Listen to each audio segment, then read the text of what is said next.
தேவனுடைய ஆலோசனை ஒரு மனுஷனுக்குள்ள இருக்குமானா அவன் பாழாங்குழியில கடந்தாலும் கற்றவன் தினபலமாக இருப்பான். தேவ சத்தத்தை எந்த ஒரு மனுஷன் கேட்டு பழகிறானோ அவனுக்கு பதட்டம் வராது, தைரியம் உண்டாகும்.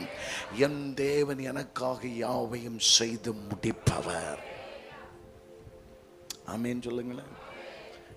ஆமேன். இப்போ ஒருவேளை யோசுவா மாதிரி ஒரு சூழ்நிலை நீங்கள் இருந்தீங்கன்னா என் தேவன் உங்கள்கிட்ட பார்த்து சொல்கிறாரு, எப்படி செய்வேன், என் குடும்பத்தை காப்பாற்ற முடியும், என் பிள்ளைகளை எப்படி பார்க்க முடியும், என் பிள்ளைகள் ஒருவேளை எல்லா விதத்துலேயும் ஒருவேளை குறைவாக அற்பமாக எல்லாரும் எண்ணப்படத்தக்கதாக ஒரு குழந்தை உங்கள் கையில் இருந்தாலும் ஆண்டவர் சொல்கிறாரு, அந்த குழந்தை நிமித்தம் நீ கவலைப்படாத, அந்த குழந்தையை நான் உனக்கு தந்தேன், அந்த குழந்தையை எப்படி நான் நடத்தணும்னு எனக்கு மாத்திரமே தெரியும். ஓ தேங்க்யூ. ஆண்டவர் சொல்றாரு, இருங்க ஒரு நிமிஷம், கொஞ்சம் புத்திசாலியான ஒரு குழந்தையா இருந்தான்னா நீங்க என்ன செய்வீங்க தெரியுமா? அந்த குழந்தை குறித்து என்ன சொல்வீங்கன்னா, இந்த குழந்தை எனக்கு ஆண்டவர் தந்ததுக்கு நன்றின்னு சொல்லி உங்களுக்கு ஏற்றபடி அந்த பிள்ளையை வளர்க்க ஆரம்பிச்சிருவீங்க.